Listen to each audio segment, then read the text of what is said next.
Everybody, I want to thank you so much for joining me today. I'm Dr. Jackie Priestley Moody, and you have tuned into Let's Talk About It. I have with me today a woman who has become a sweetheart of a friend, and Dr. Sharon Norris Elliott. Thank you so much for being here. I'm so glad you asked. Yeah, We're going to have some fun today. We are going to have some fun. Yeah, Sharon has written so many books. I told her with great affection the other day that I just wanted to give her a slap because I've written one book and I know how much work that took and the time and the heart that I put into that. And you have written how many? 16. 16 books. And the thing is, they're all really good. Thank you. I mean, they really are. They are good and interesting and leave you with things to think about. And then your children's books are extraordinary. Yeah, thank you. I just think they're extraordinary. Yeah. They're so clever. The illustrations, the content, just knocked it out of the park. Theology for little kids. Little kids can understand. Yes, they can. Yes, they can. And then you have also designed, you've given yourself a company name now, which is? Authorize Me. Yes. And I love that. And tell the folks what you do with that. Where did that name come from? And oh, my goodness. What is okay, it you do? Where the name comes from. Yeah. Okay, so sitting with some friends when I first decided on this company. This company helps people write their books. That's what we do. And so kicking around, names and things like that. And we were sitting in my classroom. I taught school for 35 years, finally retired. Wow. But this was before retirement. Yeah. I'm doing this on the side. In your spare time. In all my spare between time. grading papers and tests and all that. I taught and the English, drive. Yeah, and I had kids, what have you. But I wanted people to be able to write their books. And I had been going to conferences and I had been learning. Yes. And I go to a conference and I learn one thing and I come back home and I do it. Yeah. And then I go back and, you should have added that. Oh, okay. Then I go back home. And so after about 3 times, I was, okay. Wait a minute. All of this information needs to be brought together in one place at one time so that authors can take their idea, right? Get it organized, get it down on paper, get it into a book proposal so it can be presented to someone. Yes. So you are an author, right? And so the authorizing, I'm authorizing you to be an author, right? Yes. That kind of thing. Bravo. So that's pretty much where it came from. So Authorize Me was the name of the seminars, and I would have Authorize Me seminars. And then now that I have retired, I have changed those 12 hours into 12 master classes. Wonderful. And so now Authorize Me is a literary firm that covers not just those teaching classes, but I'm also a literary agent, so I can help you get published, and then I'm an editor and a book designer. So all of that has come together under that banner. Yeah. And the thing that I hope you're all hearing, this didn't happen overnight. Oh, no. And you have, with your own ideas and your own vision, you have morphed step by step and seen, as you were a learner, you were seeing the possibilities of, wait a minute, if they did it this way, it would be better. And you went to more places and ever the learner. That's one of the things I know about you. You're ever the learner. But then you see how things can be improved and you design a company. Just like me. I do stuff like that all the time. Yeah. So you're just Wonder Woman to me. Aww. No, really. I mean, you amaze me on so many levels. And so how do people, if there's people watching and they want to talk to you and pick your brain a little bit and find out, well, how would this work? I think I'm working on a book. And how do they contact you, Sharon? You can not forget Authorize Me, right? Yeah, that's great. AuthorizeMe.net. Okay. Is the word count. Authorize Me is one word. And that's the website. And it's .net. .net. Yeah. And you can come to the website and you can surf around, Yes. and click the Authorize Me button, and you just see what's going on. And of course, there's a contact page. Yes. So you fill out the contact page and Take it from there. I'll get back to you. Take it from there. Make sure you mention that you heard about Authorize Me on the Dr. Jackie's show. Yes. Because we want to know, right? We want to know that. That would be a blessing for both of us. Yeah. So, and you're obviously a high energy person. Yeah, I've been told I have 2 speeds. Yes. I'm wide awake, I'm asleep. So. And you have a very fun sense of humor. We both have an off-the-wall sense of humor. Yes. A lot of people either wouldn't get it or might even think it's inappropriate. Right. And we crack each other up. And we were doing that right before the show. And then it was like, we need to calm down. And we promised that we were going to calm down. And behave. So there's no guarantee. Yeah, no guarantee. So, but one of the things that I think is important for people to realize is you just lost the love of your life a year ago. Mm-hmm. It's just the year anniversary was just a few days ago. Yes, it was just last week. Yeah, just last week. And so here you are, and you've been through this very deep valley of tears and heartbreak, and yet you have kept your life going and continue to be actively always in the presence of God and fellowshipping with the Lord, and in between tears putting your ideas in front of Him, and He's still giving you an interesting, productive life. Yes. And that's one of the things that I really want you all to realize today is you can have a broken heart, and for a while, all you do is cry. And then you sleep because you're so exhausted from crying. Any of us that have had a truly deeply broken heart, we know that. That's part of being a human being. If you love deeply, you grieve deeply. Yes. And you cry deeply. But in the middle of that, especially if you know the Lord Jesus, He comes alongside and carries you through. Yes. And He doesn't just wipe it all away, because that grieving process is very important. And it's part of His healing process in you. Yes. So Sharon did something that I found very interesting, and I shared several of your posts with people. Oh, and it really ministered to them. So we've taken some snippets from things she put out on Facebook as she was journaling this experience of loss.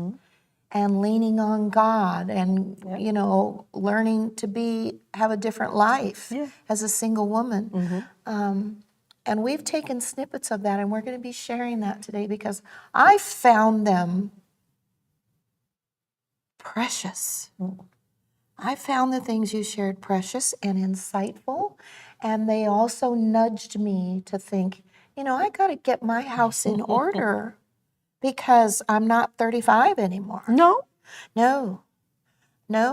And neither is my husband. And realizing we can learn from things that you share because you've gone through it.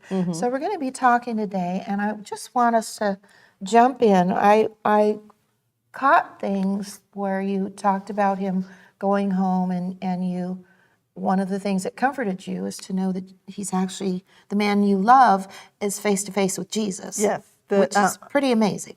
Yeah, I asked the Lord, as James, went through this illness, I had the privilege of walking him home. Yeah. Now, we love to pray for healing, and Jackie is the healing, I she I just love healing. loves healing. We all love healing. Of course. However, what we do need to realize is that we can get healed by leaving this sick body.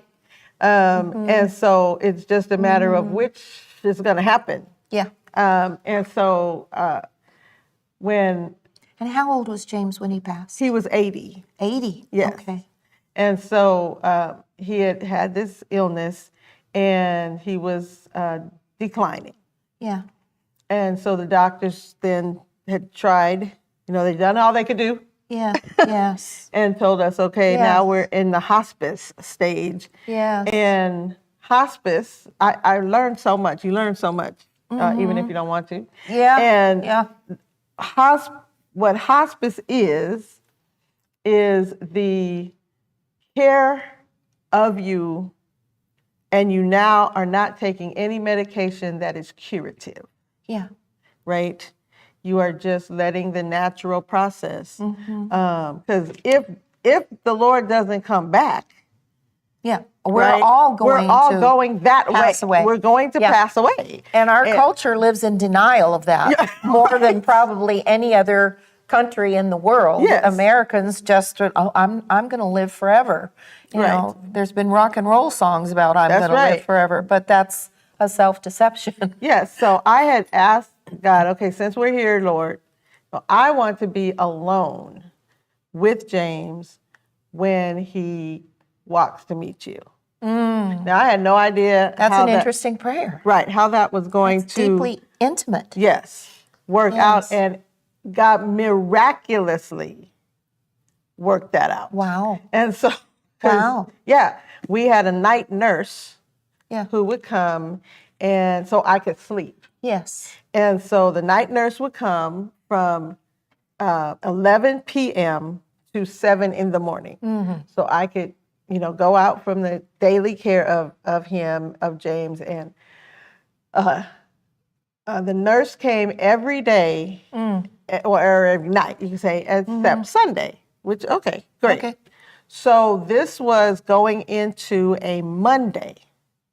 So he should have been there. Yeah.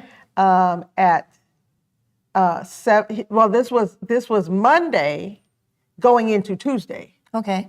Right. So this would have been the first day of the week that he would come. Yes. He should have been there at 11. At 11, he didn't come. Wow.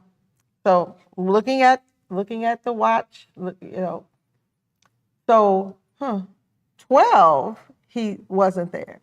Interesting. So our daughter was there, James's daughter was there.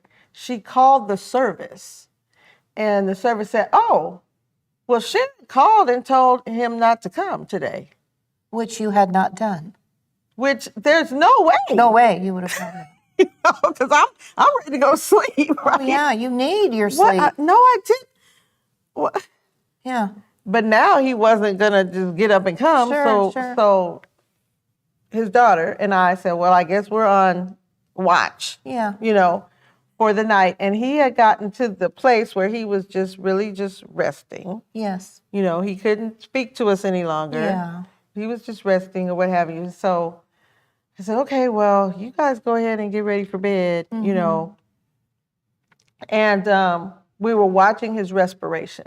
Yes. And counting them. Yes. So every 15 minutes. So at 12:15, set the clock, set the phone, right, on a minute to count, which should have been 20. Yeah. 20 in a minute. Okay, good. He's settled. He's good. He's going to have a good night. 12:30, same thing. 12:45, set the clock. I looked and I would watch his shirt, go up and down. Of course, every breath is precious. 1, and then it didn't go back up again. Oh, my. And so I got up from my chair, and I went over to the bed, and then just one more little breath.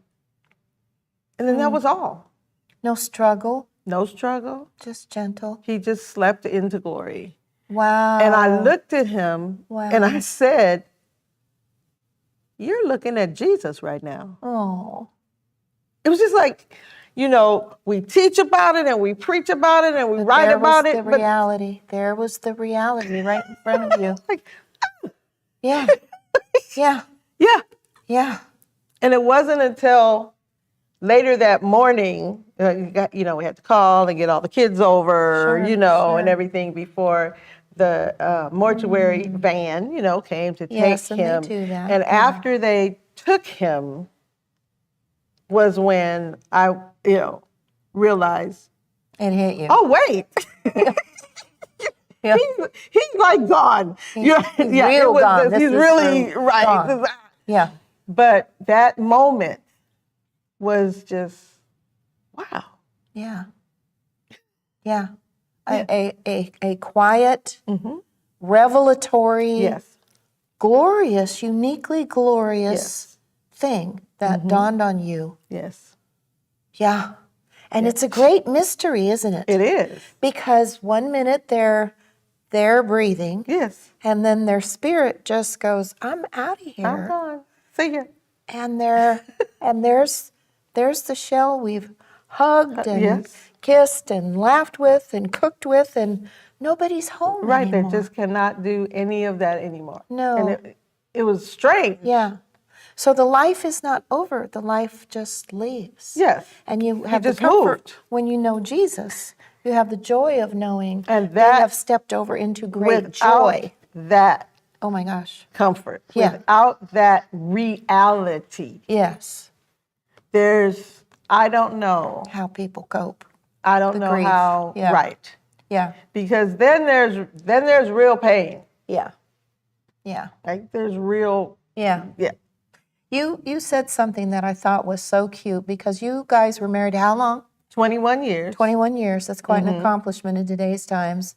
And you said, sometimes you guys would bump heads. Every couple does. Every couple, Hello. yes. And but you loved each other well. You had standards of we don't go there with what we say to each other, and you'd always come back to where you were. And you had this phrase that when I read it, I just giggled.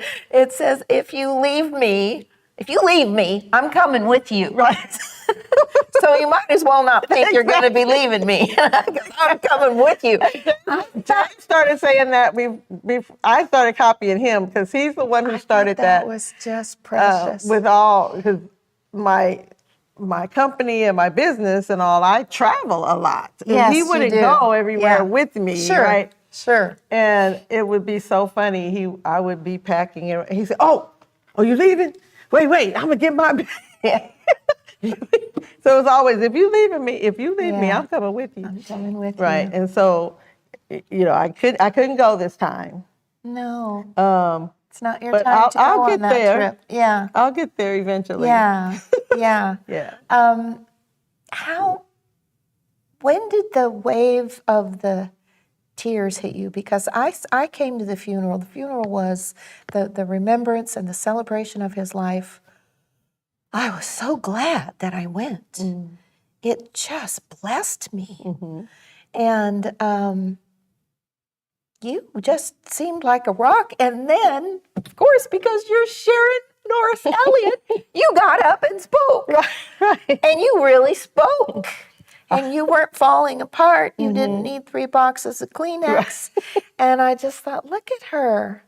And what was that experience like for you, that celebration of his life? And I was so impressed with your church and the body of believers and how you all really are a family. And I realized, as much as I love my church and I get so much out of it, it's so large. I realized I don't have through my church what you have at yours. And I thought, oh my goodness, what support system would I have if I were going through the journey that you were going through? The things you wrote about have really made me think. And I think, Sharon, and I'd like your opinion on this, and I'm talking to all y'all, I think we should think about these things, not to be morbid. Right. No, we have to. But otherwise, we're just going to be flattened by the harsh realities. And I think if we think ahead, if we plan ahead, if we talk things out, and,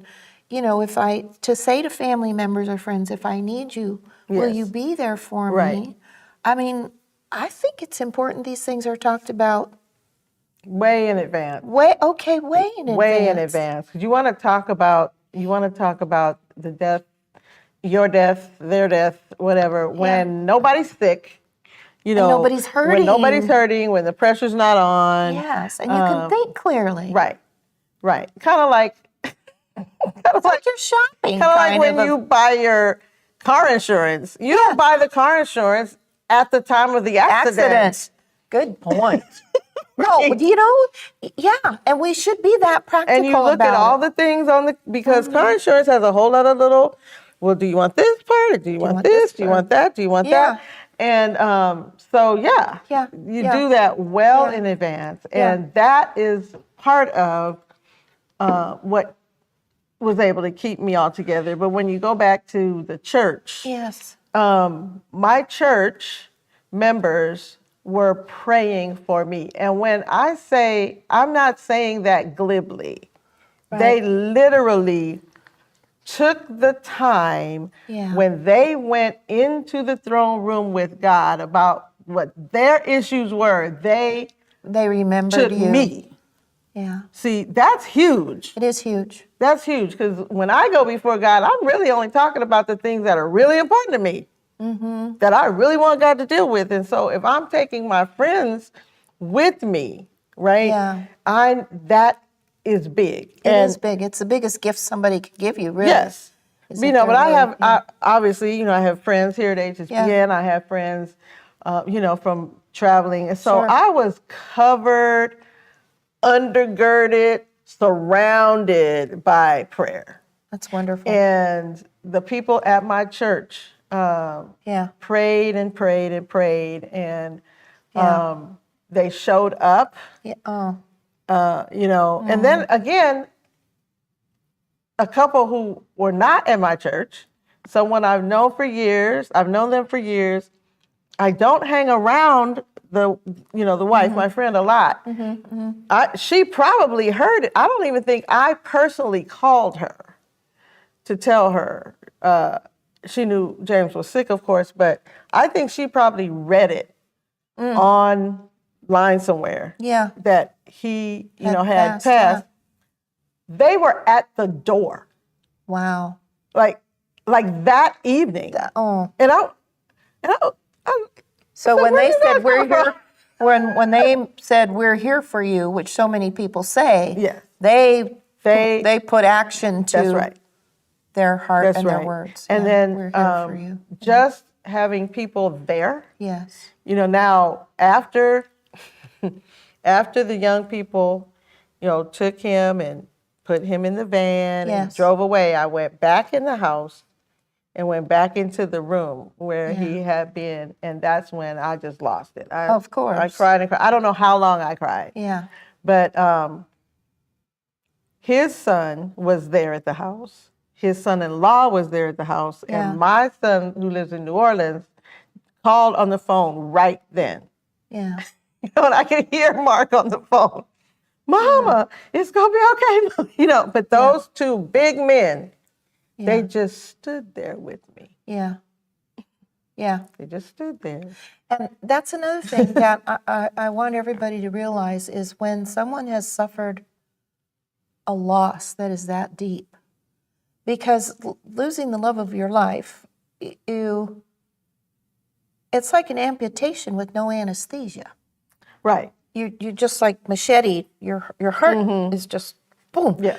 But the prayers of the believers is like a holy anesthesia. It is. Where it's a cushioning. It's a balm. It's a balm like on a wound. It's if you've ever had a fragrant, beautiful oil put on a wound or something, it's just, you breathe it in and it carries you and it soothes you. So it's not like, now everything's okay. No. But you are literally being carried. Right. But the thing is, as a person, so many people avoid the person who's suffered loss. Right. Because they think, well, I don't know what to say. I don't know. I'm not good at that. Well, I'm going to get a little bit firm here and say, it's not about you at that moment. And I want to reassure you, it's okay that you feel that way. Just show up with a little casserole or or a big casserole. Or a pie. Or something, go to Costco and get a big pie and just show up and say, hi, I just wanted to hug you and be here. And really, that's it. You don't have to be clever. You don't have to say something profound. You don't have to have just the right scripture. You don't have to have any of that. That's true. And just be in the house and be breathing so the person isn't alone with the emptiness. Right. Yeah. And that is so important. And Yeah. looking back, one of my friends went, okay, I know we aren't moved there yet, and we're going to talk about this on our next show, Yeah. on the next show. So be sure to tune in next time. Yes, we are going to have a second episode where we share But things. at Christmas, when Christmas came around, so he died in May. Okay. So when Christmas came around, I noticed that I had no more kids at home. My children were grown and they were living their own lives and things of that nature. And they would not be there. They were going to come over Christmas Day afternoon, later, but they would not be there in the morning. Right. And this was going to be my first time in my life living totally alone. Oh, okay. In my life. Wow. Okay. Okay. And then I realized Christmas morning, there was going to be nobody. Mm-hmm. Yeah. And so, like, I shared that with some friends. So one friend came over, this is before Christmas, came over, okay, we're decorating, right? We decorated, the house and all this. So I had my little tree up and everything. Yeah. And so she finished decorating. And then I noticed, okay, wait, even though family was coming over, because I had everybody over for Christmas. See, that's one way to get everybody to come over. That's right. But food. But I said, there's not going to be any gifts under the tree Christmas morning, like until everybody comes and then put. So see, closed mouth doesn't get fed. I said, there's not going to be anybody here. Friends started sending presents. Oh, so I had some good friends. I just had presents. My goodness. So yeah, that's precious. Yeah. We are playing Beat the Clock. We are. And because you are also a programmer here with Holy Spirit Podcast, you know how important that clock is, and we stay on time. So there's so much to say. There's so much to say, and we're going to get into some great stuff. So thank you for watching. There's good stuff coming in the next episode. If you've lost someone, you're going to be okay. Yeah. You are, I promise. You will. Be with us next time, and we're going to get more into that. We're going to be sharing. So thank you, Sharon Norris Elliott, Dr. Sharon, and I'm Dr. Jackie Priestley Moody. You have been watching Let's Talk About It, and we do some talking, don't we? Yeah, we do. So thank you so much for being with us today. God bless you, and we'll see you next time. Bye-bye.